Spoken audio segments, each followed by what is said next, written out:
Assalamualaikum warahmatullahi wabarakatuh. Waalaikumsalam warahmatullahi wabarakatuh. Cak Ruli.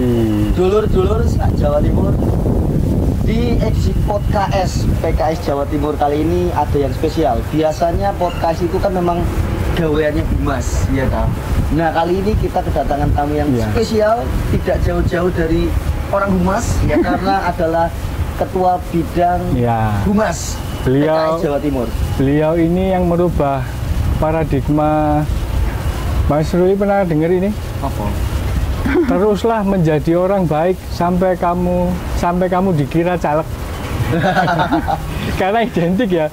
Yang namanya caleg itu selalu berbuat baik hanya ketika waktu pencalonan. Kadang selalu baik, wah mau jadi caleg ya, baik banget itu ya. Guyonan ini, paradigma ini runtuh dengan adanya beliau. Siapa beliau? Ibu Reni Astuti. Alhamdulillah. Assalamualaikum. Waalaikumsalam. Sehat alhamdulillah, Cak Ruli dan Cak Gali. Iya, alhamdulillah di edisi podcast kali ini kita habis long ride ya. Perjalanan panjang ya. Perjalanan panjang. Jadi spesial podcast kali ini kita di outdoor, kita di daerah Pandan, Pak. Pandan ya. Iya. Dari Surabaya kita goes tadi ya dengan teman-teman komunitas goesnya PKS Jawa Timur. Alhamdulillah kita berhenti sejenak dan kita akan kulik nih. Kali ini sisi-sisi yang menarik dari Bu Reni yang biasanya nggak dikulik, ya kan? Kalau beliau tentang politik dan perempuan, banyak yang kulik. Tapi banyak yang mungkin pemirsa tidak tahu dan saya juga banyak titipan pertanyaan ada. Banyak pertanyaan ya. Misalnya, apakah pemirsa tahu kalau Ibu Reni ini dulunya guru TK, sekarang jadi pimpinan DPRD Surabaya. Dan sekarang alhamdulillahnya beliau alhamdulillah terpilih sebagai anggota legislatif DPR RI dari Dapil Surabaya Sidoarjo. Betul ya Bu? Iya, insya Allah. Insya Allah DPR RI loh ya. Waduh, ini selamat dulu Bu Reni ya atas amanah baru. Tapi dilantik kapan ini Bu Reni? Insya Allah tanggal 1 Oktober ya. 1 Oktober? 1 Oktober 2024. Berarti 2 Oktober kita makan-makan. Kita 2 Oktober podcast lagi. Podcast lagi ya, spesial di sana ya. Siap menerima kami ya Bu ya. Bu Reni, kalau melihat sepak terjangnya Bu Reni gitu ya, bagi yang mungkin beberapa sudah tahu, ada juga mungkin yang belum tahu. Bu Reni kan jadi anggota dewan kan sebelumnya di kota Surabaya sudah berapa periode Bu Reni? Saya di Surabaya itu sejak 2009 ya. Jadi kalau 2009 berarti 3 periode, 5 tahun, per 5 tahun kan satu periode, berarti 15 tahun sampai 2024. Jadi 3 periode, kemudian dapat tugas, amanah, kepercayaan dari PKS, dan kemudian dibantu oleh banyak pihak lah. Bu Reni bosen di Surabaya atau gimana nih? Kok di Yang jelas kami belum bosen ya Bu Reni. Iya kok langsung dari kota 3 kali kok nggak Jatim dulu. Ya kan saya Jatim dulu baru dari kok langsung. Apa pede banget atau percaya diri atau gimana kok langsung berani banget pas daerah itu gimana Bu? Iya, jadi karena saya sudah 3 periode supaya terjadi kaderisasi lah. Ada nanti dari kader-kader PKS yang bisa menjadi caleg ya untuk melanjutkan atau mungkin lebih baik dari saya ya, sehingga kemudian punya kesempatan ya ketika mungkin saya tidak lagi di situ gitu ya, inilah penyegaran juga gitu. Nah kemudian waktu itu saya ditanyain sama pengurus DPW, ini Bu Reni 2024 itu udah lama ya, mungkin di tahun 2022an lah, jadi udah tahun sebelumnya lah. Tanyain, ini nanti kan memang ada semacam kayak himbauan lah, bukan kewajiban, himbauan untuk yang sudah 3 periode, 4 periode ini nggak nyoba inilah naik gitu ke provinsi atau ke pusat gitu, tapi dikembalikan ke apa namanya masing-masing. Kemudian saya berpikir, oh iya kayaknya perlu kaderisasi nih, mungkin ada yang lebih muda atau siapa yang nanti bisa mengabdi di DPRD kota. Kemudian saya tak ke ini apa namanya sesuai tugas. Kemudian saya berpikir udah saya di pusat aja, dengan pertimbangan di provinsi sudah ada anggota dewan perempuan gitu. Di provinsi. Pertimbangan itu berarti ya? Salah di antaranya itu ya, pertimbangan sudah ada. Nah dari Jawa Timur DPR RI itu belum ada. Itu yang memotivasi saya Iyalah saya insya Allah saya tak ke pusat saja. Karena di tingkat kota beberapa kabupaten juga anggota Dewan Perempuan sudah ada, di provinsi juga sudah ada, di pusat belum. Gitu. Nah itu diantaranya saya kemudian ke pusat, itu yang pertama. Kemudian alasan yang lain juga sebenarnya kalau kota sama provinsi itu kan dia pemerintah daerah. Produknya adalah peraturan daerah. Nah selama kita membentuk peraturan daerah itu kan selalu mengikut pada peraturan perundang-undang di atasnya, undang-undangnya kayak apa gitu, sehingga nanti tata kelola, tata aturan di daerah itu disesuaikan dengan kondisi lokal wilayah masing-masing gitu. Nah hampir sama, kota itu juga produknya peraturan daerah, provinsi itu produknya juga peraturan daerah. Nah kalau di RI itu kan produknya undang-undang. Nah undang-undang ini dampaknya ya, impactnya itu ke nasional. Jadi kalau kita mau bicara tentang bagaimana meningkatkan kualitas pendidikan, bagaimana meningkatkan tingkat kesejahteraan, kemudian bagaimana terkait dengan pertumbuhan ekonomi ya, terkait dengan fiskal atau mungkin juga terkait dengan lingkungan dan sebagainya, itu kalau undang-undangnya ini tepat gitu ya, maka otomatis perda-perda yang ada di daerah juga akan merujuk kepada undang-undang ini. Nah, moga-moga saja dengan pilihan ke DPR RI ini bisa memberi kemanfaatan yang lebih luas senasional. Lebihan kan tingkat skala kota ya, artinya ketika ada saya bisa misalkan bersama dengan yang lain memperjuangkan peraturan daerah atau kebijakan atau mungkin anggaran di tingkat Surabaya kan yang merasakan warga Surabaya. Nah, moga-moga saja nanti bersama dengan anggota Dewan PKS yang lain, bersama dengan fraksi PKS di DPR RI, kita terus berjuang ya, terus membela rakyat melalui Parlemen RI, dan itu nanti bisa memberi dampak yang lebih luas di skala nasional. Jadi ini tidak meninggalkan warga Surabaya ya Bu ya? Nah itu yang sering yang ditanyain, nanti Bu Reni kalau ke RI nggak ke Surabaya lagi. Mbak-mbak. Nanti udah nggak apa namanya ke kampung-kampung lagi. Ya selama ini Bu Reni memperjuangkan pendidikan ke masyarakat kampung. Nggak berusuhan lagi, nanti lupa sama kita-kita. Itu gimana itu? Itu banyak itu yang bahkan waktu saya mau pencalonan itu ada yang nangis juga, nangis ngaboti lah ibaratnya. Iya. Tapi kemudian saya sampaikan bahwa pimpinan PKS itu kan sering memberi nasihat, arahan bahwa ketika menjadi wakil rakyat itu dua hal yang harus dilakukan. Intinya adalah berterima kasih. Pertama berterima kasih kepada Allah SWT ya, syukur, kemudian menjalankan amanah dengan baik ya, kemudian berterima kasih kepada manusia. Nah manusia ini macam-macam kan, ada kader, ada pengurus partai, ada konstituen, ada relawan ya. Cara berterima kasihnya adalah menyapa ya, terutama masyarakat yang sudah membantu, mendukung.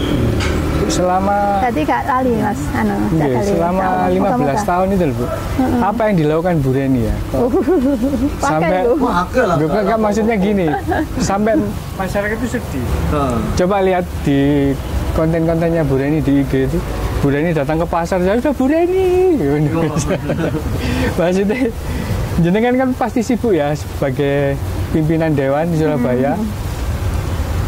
Apa ada waktu khusus atau apa sering berkunjung ke masyarakat ya. Kok sampai dielu-elukan gitu? Ya itu tadi apa namanya, saya itu kan punya tagline sayangi rakyat ya. Nah sayangi rakyat itu kan berarti dalam perjuangan di parlemen itu kan apa yang disuarakan, sikap itu kan memang sebagai wujud sayang. Sayang itu kan perhatian, kemudian kepedulian, melayani. Itu sayang itu kan menurut saya lebih dari itu semua gitu. Nah kalau kita nggak dekat ya bagaimana bisa sayang kan gitu. Kalau kita nggak memahami persoalan rakyat ya gimana kita bisa menyayangi rakyat kan gitu. Nah oleh karena itulah kemudian sejak awal 2009 saya jadi dewan. Sebenarnya kalau di PKS itu kan sejak awal sebenarnya, sejak 2009 itu setiap kali kegiatan-kegiatan partai, ada arahan-arahan dari pimpinan partai, itu poinnya adalah ya namanya wakil rakyat itu datang ke rakyat, sapa rakyat, dengerin aspirasinya, semampu mungkin memperjuangkan aspirasinya. Itu sebenarnya PKS juga yang membuat saya seperti ini gitu. Jadi nah akhirnya sering turun ya. Makanya kemudian ketika saya ke pusat ada kekhawatiran, nah nanti nggak kesini lagi, nanti gitu. Lupa di Jakarta gitu ya. Ya mohon doanya lah, moga-moga diberi kesehatan, nanti bisa mengatur waktu dengan baik ya, walaupun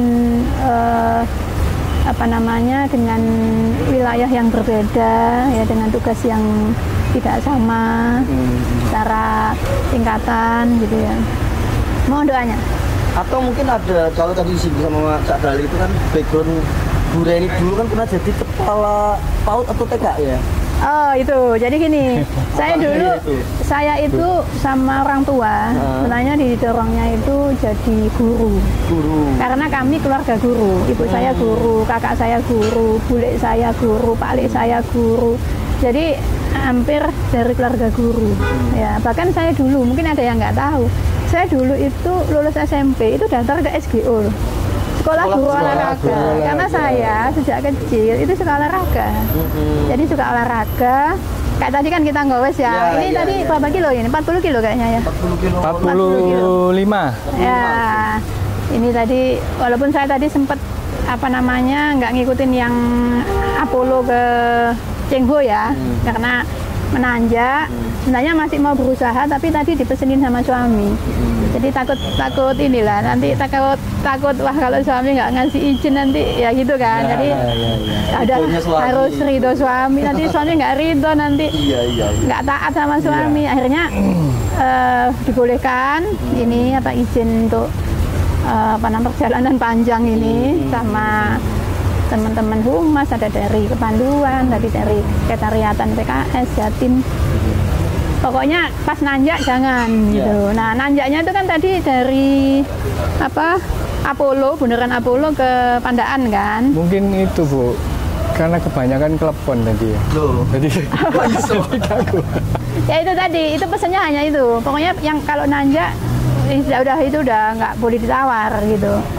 Sebenarnya tadi udah sampai alun-alun Sidoarjo aja, aku masih masih nawar. Pokoknya sampai Sidoarjo gitu. Dan alhamdulillah tadi sampai situ, kemudian saya naik mobil kan tadi ya, sebentar antara Apollo sampai Cengho ya. Tapi kemudian itu tadi karena ngikutin perintah suami tadi, kemudian dari Cengho ke wilayah Taman Gayu ini lanjut lagi kan tadi, alhamdulillah. Nah, kenapa?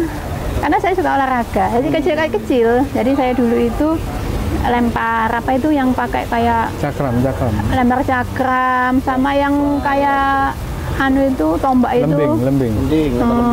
Itu lempar martil yang ini. Kemudian palak peluru, kemudian lompat jauh, ya begitu. Kemudian yang itu SD, cuma yang berlanjut sampai SMA itu voli. Saya suka olahraga, dan beberapa waktu ini juga mencoba rutin lah, lari, kemudian renang, kemudian itu. Nah, saya makanya lulus SMP itu daftar sekolah guru olahraga, karena ibu kan lulusan SPG zaman dulu kan, semua pada guru kan. Ibu juga pengen, orang tua ingin saya jadi guru juga, jadi PNS begitu kan.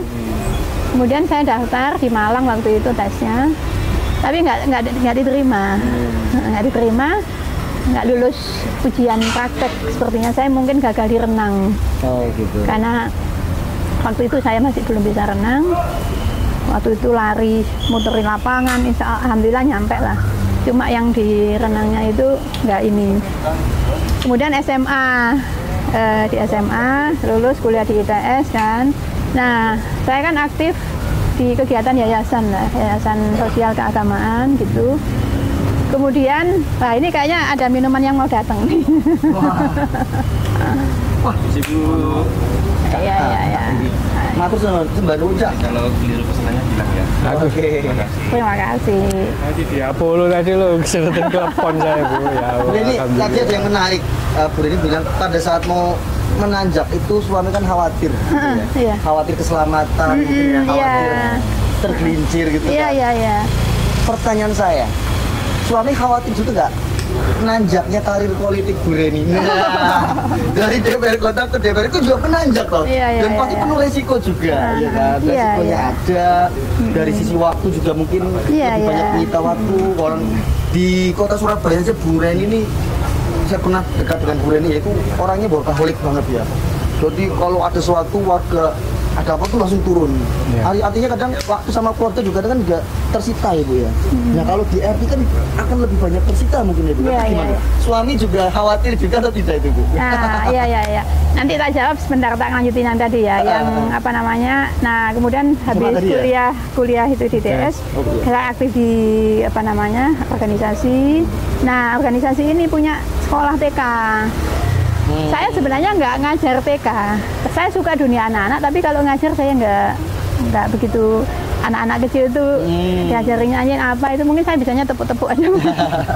Tapi saya membantu manajemennya, manajemen TK-nya. Makanya saya jadi kepala sekolah waktu itu, lebih ke menata manajemen apa namanya mengikuti kurikulum yang terkini yang cocok untuk usia emas ya, usia golden ya, golden age-nya apa anak itu Pak suka di pendidikan secara keseluruhan tuh suka. Makanya mencari itu tuh. Tapi nggak lama kan, kemudian saya jadi itu. Kemudian tapi saya pada waktu itu lebih ngajar, saya ngajar matematika, ngajar gitu-gitu di lembaga apa namanya bimbingan belajar gitulah waktu itu setelah lulus. Sebenarnya setelah lulus pun saya waktu itu jadi sarjana pendamping masyarakat desa. Itu di era reformasi di tahun 98 waktu itu. Jadi disitulah kemudian menjadi caleg PKS, ditugasi di 2009 ya sudah kemudian sampai sekarang. Nah terkait dengan kekhawatiran tadi menanjak tadi. Iya betul. Jadi memang suami ya namanya suami ya kan istri miliknya suami katanya. Mungkin sebagai bentuk sayangnya, sebagai bentuk khawatir itu ada perjalanan jauh, nang pandaan, sepedaan kan gitu kan. Dulu sebenarnya pernah kan sepedaan 55 kilo di Surabaya waktu itu, ada komunitas waktu itu dan alhamdulillah nyampe juga. Aku udah bilang nanti juga sekitar 55 gitu. Ya cuman mungkin rutenya kan beda ya, luar kota ada truk, ada terus begitulah. Jadi mungkin ada khawatiran. Cuman dipesenin kalau menanjak mungkin nanti berhenti. Nah, saya nanya-nanya kan tadi menanjak itu di mana? Oh ini Apollo ke Cengho itu memang terus kan itu katanya. Nah itu saya udahlah bismillah saya ngikutin nasihatnya suami ya, moga-moga dengan ngikutin itu sebenarnya tantangan ya, pengen sebenarnya aku bisa kok gitulah, tantangan tuh sebenarnya. Tapi bismillah lah ngikutin lah, nanti takut ini itu kalau selalu enggak. Ya Bu ya dalam berpolitik kerja selalu minta iya jadi ada kondisi-kondisi yang memang ketika nggak selalu suami apa namanya ini nggak boleh beliau kan juga sudah memahami saya kan, tapi ketika ada sebuah tantangan lain yang itu mesti ada nasihat, setidaknya kasih gambaran begini dan saya akan ikutin.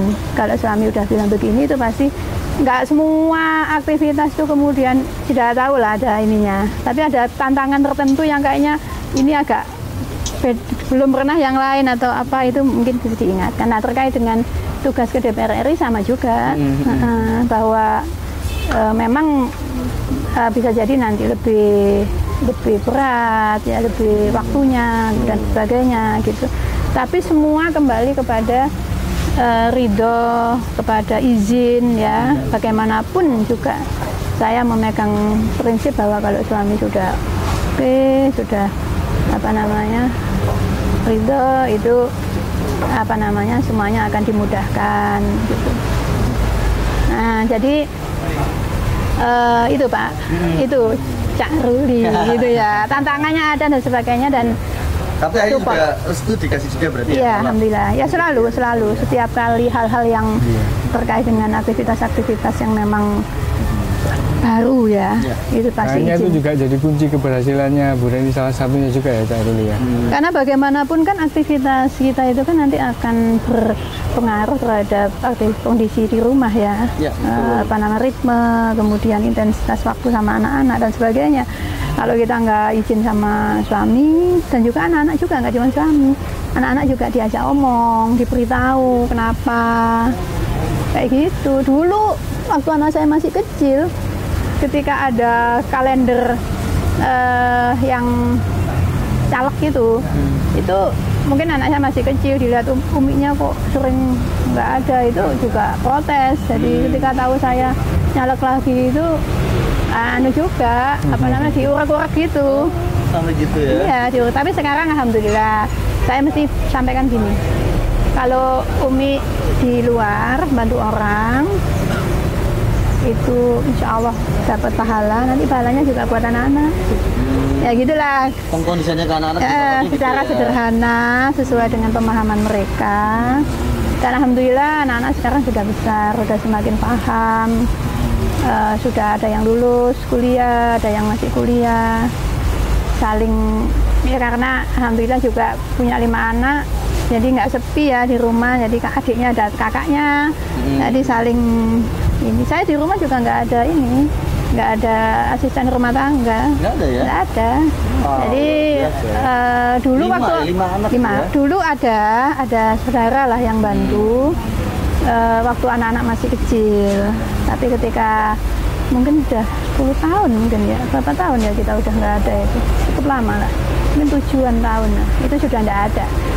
Jadi sama anak-anak itu nanti bagi tugas, siapa yang buang sampah, siapa yang bagian masukin cucian siapa yang ke mesin cuci, siapa yang bagian kora-kora, siapa yang ini, itu sudah pokoknya wis walaupun mungkin kadang juga agak berantakan rumahnya ya itu tadi. Bu, masa sih Bu dengan hanya menjelaskan terus anak jadi paham gitu? Kira-kira apa Bu yang kiat-kiatnya mengkondisikan anak? Ya, itu biasa jelas tapi nggak paham-paham. Yang jelaskannya nggak sekali 2 kali ya. Jadi ada situasi-situasi yang ketika misalkan saya ada misalkan anak yang hampir saja dia itu nggak bisa kuliah, kemudian karena belum mendapatkan informasi tentang adanya beasiswa kuliah dari Pemkot, ya, itu kemudian saya datangi rumahnya, kemudian saya kasih informasi supaya dia bisa mendaftar. Ini anak yang ayahnya kuli bangunan, ibunya itu bantu setrika tetangganya, kemudian adiknya banyak, terus dia anak pertama yang punya semangat belajar yang tinggi gitu ya. Saya datangin, saya kasih motivasi, dan alhamdulillah anaknya sekarang kuliah mungkin semester 6 di salah satu kampus negeri di Surabaya, dan itu saya ceritakan ke anak-anak. Umi bisa loh ini, membantu ini seneng kan anak-anak juga. Jadi tahu, oh ternyata kalau apa yang dilakukan oleh orang tuanya itu ada banyak orang sih yang terbantu gitu. Nah sekarang kan juga anak-anak kan ya pinter ya, mungkin ngikutin sosmed saya, terus juga saya tetap ada family time buat anak-anak ya. Saya sama suami juga bagaimana mengelola lah situasi-situasi yang misalkan yang anak rapotan ya, saya tetap upayakan untuk saya yang ngambil. Ada hal-hal yang memang seni ya untuk mengelola, yang intinya adalah anak-anak tidak merasa ditinggal, anak-anak tidak merasa dilupakan, tapi semuanya tetap proses. Saya belum bisa mengatakan saya juga sudah menjadi ibu yang baik, sudah menjadi istri yang baik. Semuanya masih proses, karena hidup ini itu kan maunya kita husnul khotimah, yaitu nanti ujung kita kayak apa ya. Tapi ini semua masih proses, mohon doanya. Jadi saya jadi agak terharu boleh ya. tes Bu? Boleh. Saya tadi WA Pak Rusli itu suaminya Ibu Reni ya. Oh iya. Saya WA, apa masakan Bu Reni yang paling digemari oleh Pak Rusli? Kalau jawabannya tidak sama berarti tidak lama. Wah, iya. Jadi kalau masak, sebenarnya saya itu tidak begitu pinter ya. Jadi saya tuh biasanya bikin sayur bening, kemudian sambelan, yang gitu. Sayur bening, sambelan. Gak cocok kayaknya. Cocok, ada satu lagi yang cocok. Iya, ada cocok. Ya, itu karena ya masaknya ya sayur bening sambelan. Jadi saya itu punya anak saya yang nomor 2 itu. Memang setiap anak itu kan punya passion masing-masing ya. Anak saya nomor 2 itu putri saya, itu pinter masak. Jadi dia masak model tradisional Jawa bisa, model-model Arab juga bisa, model-model bisa, pinter. Dan itu yang paling makanan yang paling disukai oleh sekeluarga daripada masakan saya. Tapi sekarang biasanya kan kita gini sama anak-anak pengen dimasakin apa gitu ya. Ini nggak kebalik sekarang. Umi pengen dimasakin apa? Tahu kalau tahu Uminya pada keluar masuk pada sibuk gitu. Misalkan pas saya puasa gitu. Umi puasa ya, nanti buka mau dimasakin apa. Jadi si anak saya itu yang pinter masak. Wah, setidaknya berhasil mengkader koki loh Bu. Nah, itu kayaknya kalau dia buka usaha kuliner kayaknya Cocok ya. cocok. Dia pinter. Emang kalau masak itu wis lengkap ya, bumbu-bumbunya apanya perfect lah. Terus kayak ini masakan-masakan ini. Ya nabinya juga kadang kita gini, ini niru siapa ya, kok pintar masak ya gitu. Terus abinya bilang di antara 5 anak Bu Reni, adakah yang kemudian mungkin pengen ikuti jejaknya Bu Reni jadi anggota dewan yang mengayomi masyarakat, turun ke masyarakat, atau kepikiran nggak Bu Reni mungkin sekarang lagi ramai itu politik dinasti gitu. Mana yang jadi pisan ini kota maju sih, misalkan gitu, gimana Bu Reni? Jadi intinya anak-anak saya punya harapan ya, dia berkembang sesuai dengan kesenangannya, passionnya gitulah. Itu ya poinnya ke sana. Hanya saja memang terkait dengan aktivitas saya, kadang kita juga komunikasikan. Ada nggak nanti ini yang kayak Umi gini gitu. Sepertinya ada, ya tapi nggak semuanya. Gitu, ada yang nggak Umi gitu. Ya lihat-lihat dulu gitu. Ada yang begitu. Jadi nggak sampai menolak, tapi prinsip sebenarnya lagi-lagi adalah dia harus punya kapasitas. Dia tidak hanya menggunakan nama orang tuanya, tapi lebih karena memang dia mampu gitu ya. Kita harus beri kesempatan anak-anak untuk passionnya apa, berkembang apa, silahkan. Kalau misalkan dia lebih suka ke keilmuan, misalkan sesuai dengan keilmuannya, misalkan silahkan, misalkan jadi peneliti atau apa, silakan. Ada yang pengen usaha ya, silakan. Atau mungkin mau jadi birokrat ya, silakan. Itu terserah lah anak-anak. Yang penting sebenarnya kalau kita orang tua pasti yang terbaik buat anak-anak. Bagaimana yang saya tentu inginkan adalah melanjutkan kebaikan kalau di PKS itu kan partai dakwah ya, PKS itu kan partai dakwah ya. Harapan kita moga-moga anak-anak bisa melanjutkan aktivitas dakwah yang dilakukan oleh Umi Abinya gitu depan ya. Moga-moga itu yang saya kira lebih ini. Masalahnya kemudian aktivitas dakwah kebaikan itu di bidang apa ya, kembalikan kepada passionnya anak-anak. Harapannya sih yang paling ingin yaitu tadi, dia menjadi pegiat kebaikan, dia menjadi pegiat dakwah, apapun profesinya, dan bisa lebih baik dari Umi Abinya yang masih punya kekurangan itu nanti bisa anak-anak tidak seperti itu gitu. Jadi anak-anak itu bukan yang tidak pernah sambat, tidak mengeluh ya, tapi komunikasi terus ya Bu gitu. Ya mungkin sambat ada juga ya, mungkin ya situasi manusiawi, cuman bisa lebih memahami gitu ya. Artinya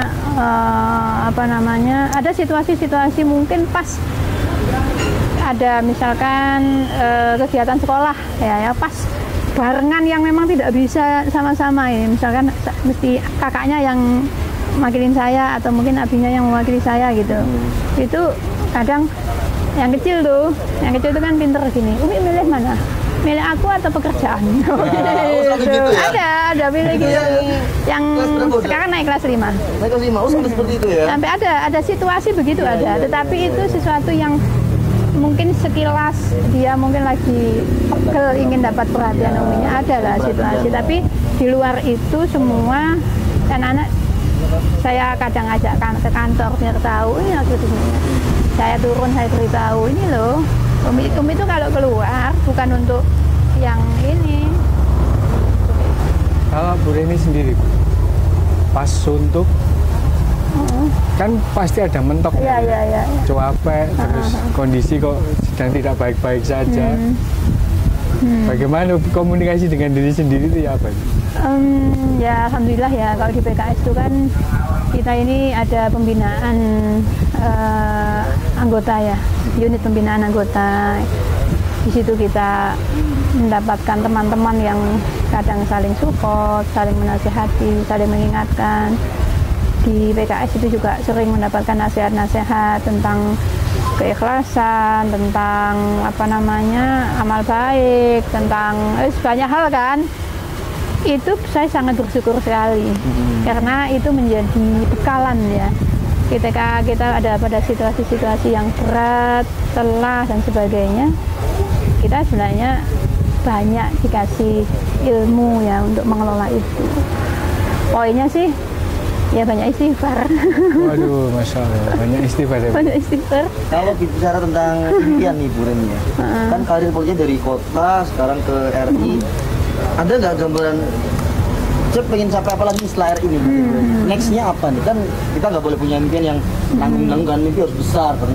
Ada keinginan lebih besar lagi setelah RI? Apa next step-nya? Apa kepala daerah atau mungkin apa gitu dari Bu Reni? Ada keinginan sendiri apa enggak? Iya, sebenarnya kalau di PKS itu saya ingin menjadi bagian dari kader yang ketika partai itu sangat membutuhkan kader yang seperti ini, kader yang seperti ini.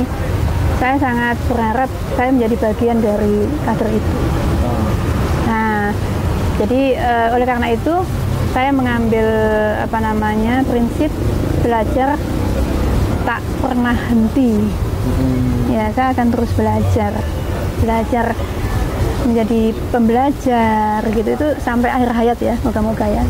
Jadi ketika misalkan saya biasanya kan membaca ini di PKS nih apa nih yang kayaknya masih perlu diperkuat, sisi mana nih gitu ya, kader-kader yang mungkin sisi ini belum ada, ini itu saya mencoba untuk mengisi ruang-ruang itu semampu saya gitu ya, menjadi bentuk kontribusi saya kepada partai, karena partai PKS itu kan memiliki visi yang luar biasa, menjadi partai pelopor ya kan, yang mewujudkan cita-cita sebagaimana di pembukaan Undang-Undang Dasar Negara Republik Indonesia.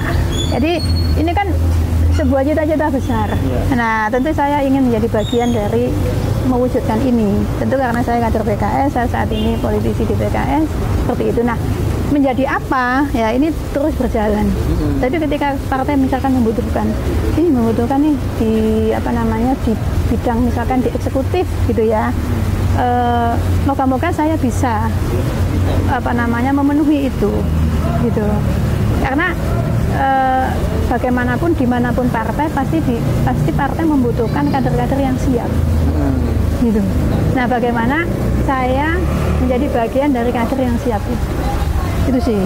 Jadi apapun itu nanti, apakah nanti di legislatif ataukah nanti di eksekutif, ketika partai memandang saya memang layak, kemudian masyarakat juga mendukung, masyarakat juga melihatnya layak, ya bismillah. Tapi untuk menuju ke sana kan saya harus terus belajar, memperkuat silaturahim, membangun banyak relasi dengan banyak orang, karena PKS ini kan mengajarin kita untuk siapapun itu kan perlu disambung. Ya, itu suatu hal yang luar biasa. Dan saya mencoba untuk melakukan itu. Kalau tanggapan Bu Reni terkait meme yang akhir-akhir ini banyak beredar, Apa tuh? Bu Reni dari media-media umum ya, bukan medianya PKS itu masuk ke bursa Pilwali Surabaya gitu. Itu enggak ada ketertarikan ke sana, Bu? Iya, jadi dalam politik itu semuanya mesti dihitung secara matang. Dihitung secara matang gitu. Tampaknya di 2024 ini belum gitu ya. Terus saya nanya nih, berarti 2029 bisa kan gitu ya? Ya kalau terkait dengan 2029 bagaimana ya nanti kita akan lihat gitu ya. Bisa jadi nanti ada kader PKS lain yang lebih tepat di 2029 untuk misalkan maju di Pilwali kan. Pokoknya semakin banyak kader yang siap ketika partai membutuhkan, itu saya kira akan semakin bagus. Oleh karena itu saya terus mengajak juga ke anggota dewan yang baru yang di kota itu teruslah belajar, teruslah beri yang terbaik.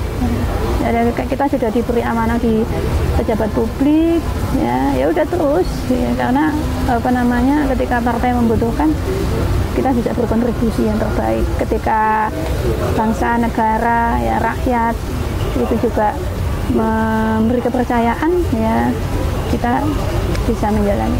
Bu Reni fokusnya jadi kader yang siap dan cakap ya Bu ya? Ya mungkin nggak jauh-jauh dari itu ya, mungkin ya bisa menyimpulkan. Iya. Masa wis sepedaan pirang jam iki mau? 2 jam. Masih aku ketinggalan. Kita sepedaan tadi 2 jam 30 menit. Katanya tadi hitungannya. Akhirnya terciptalah bonding antara kita bertiga ini. Iya.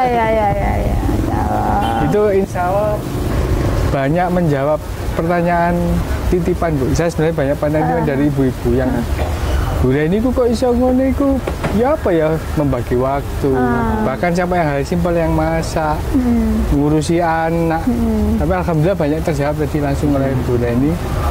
Jadi saya itu ya, kalau di rumah itu kan kalau nyuci kita nyuci sendiri nih di mesin cuci itu ya. Ya gantian lah, kadang kalau poinnya gini sebenarnya. Lucu ini, yang lucu itu anak saya yang paling kecil. Itu seneng kalau lihat saya itu melakukan aktivitas rumah tangga. Seneng. Jadi kalau saya lagi nyuci gitu dia seneng. Kelihatan kayak antusias gitu ya. Nyuci. Nah, saya itu ingin membuat anak saya seneng kan. Jadi selama saya memang bisa di rumah, ya saya kora-kora ya iya. Saya juga nyuci, dan yang paling tidak ya ini saya upayakan untuk terus saya ini bentuk supaya anak saya ini yang paling kecil terutama ya, yang besar kan sudah ini, supaya tahu bahwa uminya itu perhatian banget loh sama dia.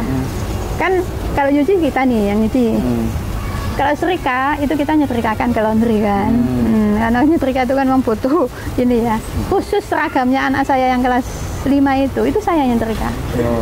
Khusus. Jadi saya ingin ketika anak saya uminya kan mungkin di luar kota atau nggak bisa nemanin dia nganter atau jemput. Tapi dia tahu ini baju yang tak pakai ini umiku loh yang setrika. Saya ingin menginikan itu. Jadi baju seragamnya anak saya yang kelas 5 itu saya sendiri yang setrika. Saya upayakan seini mungkin saya setrika. Gitu. Untuk saya punya prinsip saya tidak boleh meninggalkan sama sekali aktivitas sebagai ibu rumah tangga. Itu prinsipnya itu. Kalau saya ada waktu ya saya ngepel, ya saya sukanya itu saya kalau masak alhamdulillah dihandle sama anak saya yang kedua. Tapi kalau rapi-rapi rumah, beres-beresin, nata dan sebagainya itu tetap saya. Gitu. Nanti anak-anak bantu di buang sampahnya atau nanti jemur baju itu di kita juga. Kadang kalau saya lihat anak saya lagi ujian, lagi sibuk gitu ya saya yang jemur gitu. Ya anggap aja itu olahraga, jadi refreshing, dibuat senang aja. Walaupun mungkin habis jemur langsung 1 jam lagi ini mesti rapat nih di dewan. Ya udah jemur aja misalkan gitu. Itu jadi ini aja untuk menunjukkan bahwa oh umiku nggak meninggalkan sama sekali. Jadi nggak sama sekali nggak ngapa-ngapain di rumah ya. Nata-nata, betulin bersihin kompor gitu. Terus kora-kora. Gitu sih. Saya ingin tetap melekat ke anak-anak. Oh, Umi Sesibuk apapun tetap. Iya, berarti tidak salah ya kalau Bu Reni tahun kemarin dapat Kartini Award ya Bu ya? Itu tahun berapa ya? Pernah lah ada media yang memberi. Bu Reni belajarnya dari mana sih Bu Reni? Dari sosok yang tadi di awal dari kepala sekolah PAUD gitu ya, kemudian akhirnya ada amanah jadi anggota dewan, kan itu nggak mudah. Menggeser kebiasaan awalnya mungkin administrasi ya, tentang pendidikan, guru, kemudian harus mengayomi masyarakat, terjun langsung ada tentang hukum juga, legislasi juga. Itu gimana belajarnya? Sebenarnya poinnya itu belajar, mau belajar. Jangan pernah merasa bahwa kita udah selesai, udah bisa semua. Tapi poin itu belajar. Masa ini kan dinamis ya, dia akan ada masanya. Mungkin 15 tahun yang lalu sama yang sekarang berbeda. Ada situasi gitu. Ilmu-ilmu itu perlu kita pelajarin, apakah memahami masyarakat, apakah tentang komunikasi, bagaimana mengambil keputusan, bagaimana menghadapi ini. Itu sebenarnya sekarang, apalagi di sosial media, sekarang apa aja kita bisa tahu kan, bagaimana begini, bagaimana itu ada semua itu. Jadi poinnya sebenarnya belajar, dan saya saat ini pun masih belajar. Ketika dulu saya ngelola manajemen TK itu, waktu itu saya berpikir sebuah TK atau kelompok bermain yang berkualitas itu mana? Saya mesti nyari gitu. Oh ini lembaga ini bagus, saya harus mencari tahu kenapa lembaga ini bagus. Gitu. Terus posisi kita sekarang gimana? Nah, untuk mencapai ke situ itu ya apa? Itu gitu. Pokoknya sebenarnya begitu. Sama juga ketika saya sekarang di DPR RI ini kan mau nanti dilantik. Itu saya sudah mulai mencari sosok politisi DPR RI yang bagus itu siapa. Itu saya udah ngulik-ngulik, sudah nyoba nyari. Oh, ini perempuan yang ini nih, sisi ininya aku bisa nggak kayak itu gitu misalkan. Jadi memang belajar. Ya sama ketika di humas kan juga begitu ya.